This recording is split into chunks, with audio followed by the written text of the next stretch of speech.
పెన్షన్ల వ్యవహారం బూమరాంగ్ అవడంతో చంద్రబాబు కొత్త డ్రామాలు మొదలుపెట్టారు. పెన్షన్లు అందని పాపం సీఎం జగన్ ప్రభుత్వంపై నెట్టేసే ప్రయత్నాలు చేస్తున్నారు. పెన్షన్లు పంచొద్దని టీడీపీ ఎక్కడా చెప్పలేదని, ఇదంతా రాజకీయ కుట్ర అని లబోదిబో అంటున్నారు. సోషల్ మీడియా వేదికగా ఓ ట్వీట్ చేస్తూ తాను అధికారంలోకి వస్తే అంటూ డబ్బా కొట్టడం మొదలుపెట్టారు. ఎవరు అడిగారండి మిమ్మల్ని? వాలంటీర్స్ ఎవరు అడిగారా? ఏంటి లాభం? లాభం ఉందా దాంట్లో? 5,000 రూపాయలతో మీరు ఏం ఉద్యోగం? అది గోను సంచులు మోసే ఉద్యోగమా? బియ్యం సంచులు మోసే ఉద్యోగం మేము పెద్ద ఎత్తున ఇచ్చేసామని కథలు మాట్లాడతారా మీరు? వీళ్ళు పోయే చేసే పనులు ఇలాంటి తప్పుడు పనులా? ఎప్పుడంటే ఎప్పుడు ఇళ్ళకి వెళ్ళడం, డిస్టర్బ్ చేయడం, డే టైం మగవాళ్ళు ఉండరు, వెళ్ళిపోయి తలుపులు కొట్టడం, ఇది ఎక్కడదండి? ఇది వాలంటీర్లపై చంద్రబాబు వైఖరి. ఆంధ్రప్రదేశ్లో 1వ తేదీన పెన్షన్లు అందకపోవడానికి కారణమేంటని చిన్న పిల్లాన్ని అడిగినా చంద్రబాబే అని చెప్తారు. చిన్న పిల్లలే కాదు, పెన్షన్ అందుకుంటున్న లక్షల మంది లబ్ధిదారుల నోట నుంచి వచ్చిన మాట ఇదే. టంచనుగా ఇంటి వద్దే అందే పెన్షన్ పంపిణీని అడ్డుకునేదాకా కంటి మీద కునుకు లేకుండా ప్రయత్నించిన చంద్రబాబు ఇప్పుడు ముసలి కన్నీరు కార్చడం మొదలుపెట్టారు.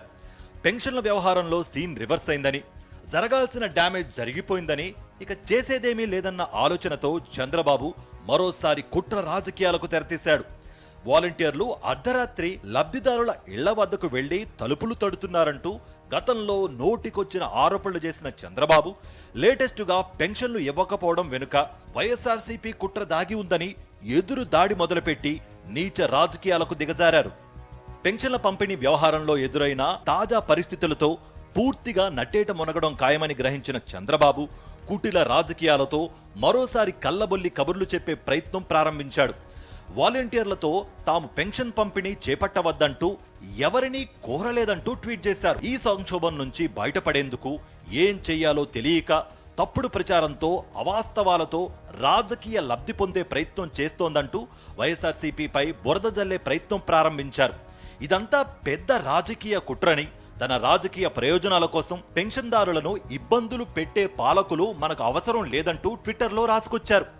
అధికారంలోకి రాగానే పెన్షన్ 4,000కు పెంచి అనవసర ఆంక్షలు తొలగించి ఇళ్ల వద్దనే ఇస్తామని ట్వీట్లో వివరించిన చంద్రబాబు తప్పంతా సీఎం జగన్ ప్రభుత్వానికి ఆపాదిస్తూ రోత రాజకీయాలు చేయడంపై వైఎస్ఆర్సీపీ శ్రేణుల్లో తీవ్ర ఆగ్రహం వ్యక్తమవుతోంది. మొదటి నుంచి వాలంటీర్లపై కడుపు నిండా విద్వేషం పెంచుకున్న చంద్రబాబు బృందం ఇన్నాళ్లు సజావుగా సాగిన పెన్షన్ల పంపిణీకి ఆటంకం కల్పించి అబాసుపాలైంది.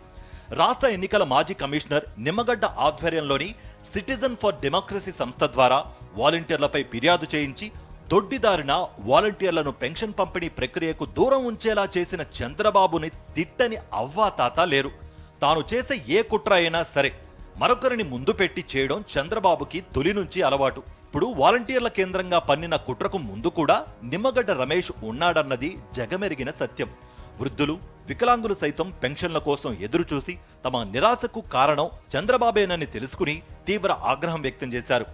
ఎన్నికల ప్రచారంలో భాగంగా తమ ఇళ్లకు వచ్చిన టీడీపీ నేతలపై లబ్ధిదారుల నుంచి తీవ్ర నిరసనలు వ్యక్తమయ్యాయి. పెన్షన్లు సచివాలయాల్లోనే అంటూ ప్రకటనతో వృద్ధులు, దివ్యాంగులు తీవ్ర నిరాశ చెందారు. చంద్రబాబుకు ఎందుకంత కడుపు మంట అని చాలా చోట్ల ప్రచారానికి వెళ్లిన తెలుగుదేశం పార్టీ నేతలను లబ్ధిదారులు ప్రశ్నించారు. మళ్లీ పాత కష్టాలు తప్పవని, పెన్షన్ల కోసం ఎదురుచూపులు తప్పవని దిగాలు పడ్డ అవతాతలు చంద్రబాబు బుద్దే అంతా అని మండిపడుతున్నారు. ఎన్నికల్లో వైఎస్ఆర్సీపీ విజయాన్ని అడ్డుకునేందుకు చేసిన ప్రయత్నం ఇలా వికటించడంతో జనం ముందుకు ఎలా వెళ్లాలో అని చంద్రబాబు బ్యాచ్ అంతర్మదనంలో పడింది. జనం నుంచి ఎదురయ్యే ప్రశ్నలకు ఎలాంటి సమాధానాలు ఇవ్వాలో తెలియక పచ్చపార్టీ నేతలు తలలు పట్టుకుంటున్నారట. ఎన్నికల ప్రచారానికి వెళ్లేందుకు కూడా జంకుతున్నారట. తాము ప్రచారం చేసుకోలేకపోతున్నామని స్వయంగా తెలుగుదేశం పార్టీ నేతలే చెప్పడంతో చంద్రబాబుకు మైండ్ బ్లాక్ అయిందట. పేదల జీవితాలతో ఆడుకోవాలన్న చంద్రబాబు కుట్ర తీవ్ర విమర్శల పాలవుతోంది. బాబు బ్యాచ్ను లబ్ధిదారులే కాదు, పేదలందరూ తిట్టిపోస్తున్నారు. కుట్ర వికటించడం, జనం నుంచి చీత్కారాలు ఎదుర్కోవడంతో బాబు బ్యాచ్ దిక్కుతోచని స్థితిలో ఉంది.